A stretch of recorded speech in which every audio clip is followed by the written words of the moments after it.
Ագարակի անցակետում ոչ միայն Թեհրանից եկող, այլև Թեհրան մեկնող իրանցիների խմբեր են կուտակված։ Նույնիսկ թեժ պատերազմի ժամանակ տնից ապահով տեղ չկա, ասում են հանգստանալու համար Ռուսաստան մեկնած, հիմա Իրան վերադարձող այս ամուսինները։ Սանկտ Պետերբուրգից օդանավով եկել ենք Երևան, որովհետև Իրանի օդը փակ է, հիմա էլ Իրան ենք գնում։ Տնից ապահով տեղ չկա, երեխաներս, հարազատներս այնտեղ են։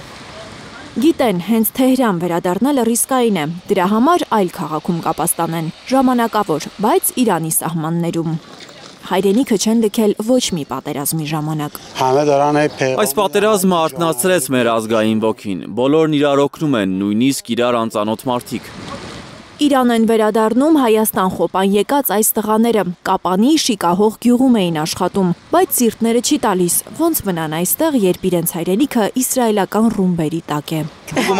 Ուզում ենք գնանք, հրթիռների դեմ կանգնենք, իսկ եթե լուրջ տուն ենք գնում մեր ընտանիքների մոտ, այս ծանր պայմաններում պարտավոր ենք Իրանում լինել, պաշտպանել մեր հողը, չէ՞ որ դա ամենաթանկն է։ Իր ծննդավայրը Սոլեյմանը ստրատեգիական նշանակություն ունի, նավթային կենտրոն է ու իսրայելական բանակի թիրախային կետերից։ Բայց չի մեղադրում նրանց, ովքեր բռնել են գաղթի ճամփան, ամեն մարդ իր գլխի տերն է։ Պատերազմի պատճառով ենք այսպես թափառաշրջիկի կյանքով ապրում։ Լիլիթ Գասպարյան, Սմբատ Ասլիկյան, Հայլուր։